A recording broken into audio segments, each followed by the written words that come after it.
Day 9 boot camp. I think it's day 9. Yeah. So we are going to be going over fib. We're using the fib retracements and projections, and we're also going to be using the GAN box. I mean, you really don't need the GAN box if you have the fib retracement. But first and foremost, before I get into the video, please copy down my settings. Label this as fib projections. Here are the settings. Please pause the video. Great. The next one is going to be fib range.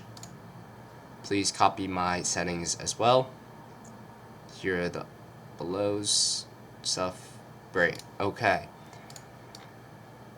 we are going to start with fib projections. Okay, fib projections are used on highs and lows of either distribution legs or manipulation legs, but you cannot use them on just any leg. They have to be paired with key levels. Oh my god, I taught you guys key levels literally not that long ago. So let's take an example on this one.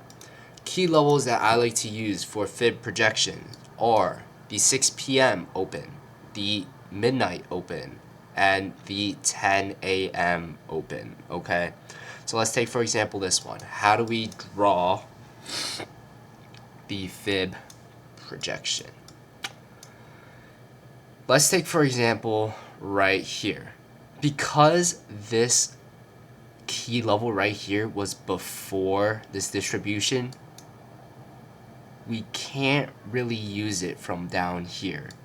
You might be asking why. This is because you only draw your distributions after the level or time has been created. So you can only draw it past the midnight open, I guess you could say. So can't use a distribution leg. Let's take this right here. Usually you're supposed to draw it from the high wick to the low wick, but to the body of the lowest wick. You're gonna hit fib projections. Okay, now once you hit your fib projections, you will see all of this, and so you can use this during the day if it has not been hit yet. So for this example, we can see here this -4 hasn't been touched yet. This -4.5 hasn't been touched yet. But if you trade and you're a night owl, you can actually use this fib retracement, and you can see right here, price taps the -3, rejects. Price taps the -3.5, rejects. Rejection block is respected off of this because it rejects off the fib projections. Rejects. Okay. These are going to get ran through because these are up higher on midnight open, and as you know, if price is above a key level for a long period of time, it's going to run through past the midnight open or touch the midnight open. Now, if you were to trade, let's say New York AM session, and you were, let's say, in a trade right here and you don't know what to target, you may target the projections. You can see right here, -4.5 gets tapped right here. Wow, crazy. -4.5 right here also gets tapped right here, and we see small rejections. That's example 1. Let's use another midnight example. Now, midnight is right here. Can't use this projection because midnight is created during the leg. So we use this distribution, take it from the low wick to the high wick to the body, the top body, okay? And you can see price is rejecting off -2. Price is rejecting off -2.5. So you kind of see that this level is being respected. Like not negative, but 3.5 respected. Okay, so you could take little scalps right here if it's in line with your bias and other confluences. Obviously, this opening right here just absolutely wrecks it. But let's say you were trading in the New York AM and you wanted to have projections. If you entered longs in here, you could have targeted all of these projections as your take profits. Take another example of midnight open. I just love using midnight open. It works the best for me. And yeah, so right here we have the high being created, and because this high is created within the time frame of the midnight, we're able to use this distribution leg. So you can see here, -3 gets tapped if you're trading pre-market. If you're trading like a night owl, you can see -100 was respected, and then you can also see -4, and the -4.5 is also has a little bit of rejection right here. You could stack projections. So let's say you had these projections and you also had these projections. Okay, if you see here, you can see you could use these projections from previous day to align. So you can see right here on this projection, the -2, the 2 to 2.5 lines up together, and you can see price taps in, which is why price kind of disrespected this -4.5. Okay, price came down, and then we can see here price respects the 3.5 right here, taps higher, and then you have a new projection right here. Now you can also use this on 10 a.m. So let's say, let's get rid of this. You're on the 1 minute. Now I gotta scroll back. Okay, let's say now you're on the 10 a.m. You're using the 10 a.m. open, which is right here. 10 a.m.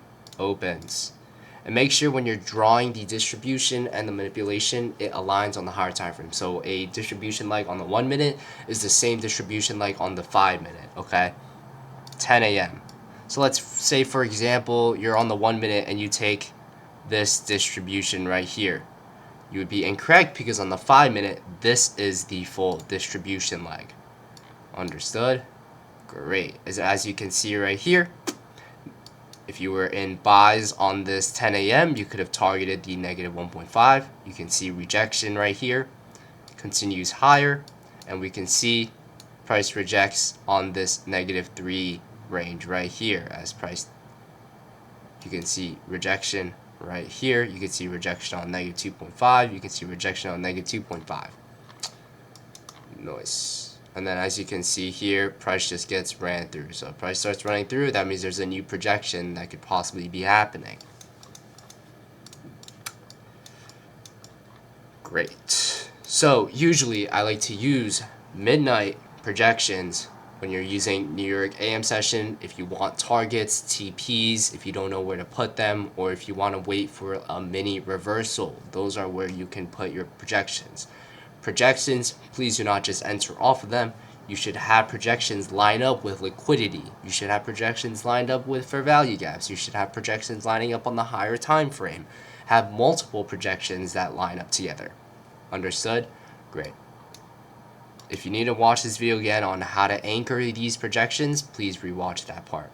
The second part, we are going to be going over fib range. And as I said this before, price likes to come back, okay? The market is an auction. Price likes to come back into at least 50% so that sellers or buyers have a chance to negotiate before either heading higher or lower, okay? So let's take, for example, this right here. We get our little distribution down and you're looking for sells, right? So you want the most premium level of sells. Bang. This is how you draw them. So you can see right here, price came up. We see a little bit of rejection at the 50%, but then we come up and we see that price is actually rejecting what we call is the golden pocket, and we see price come down. Okay, you draw it from wick high to wick low. Let's take, for example,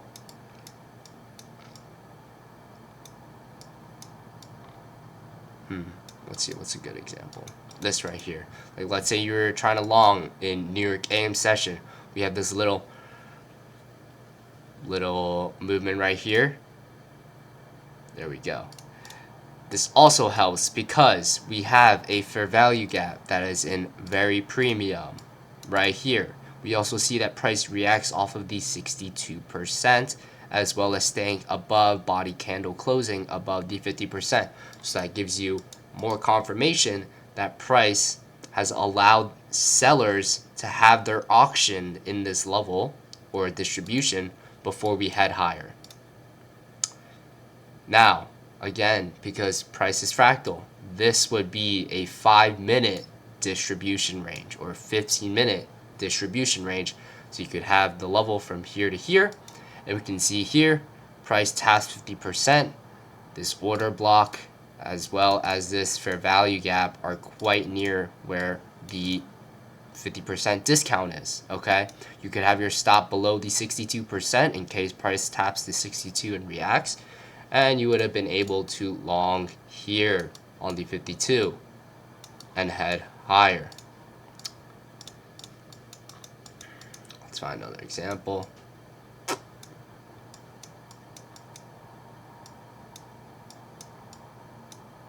Okay, let's take this distribution leg. So we see here, this distribution leg already tapped 50%, which means that we do not need to include this distribution leg with this distribution leg.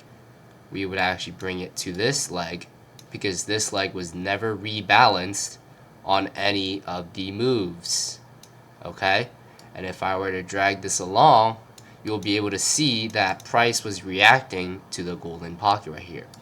If price were to disrespect the golden pocket, you're most likely going to see it take out liquidity. Why? Because this right here number is the most premium that a buyer can get in at. Okay? This is why it's called the golden pocket, because this is the most premium that you could get in at. If price disrespects it, sellers most likely have control. Let's take, for example,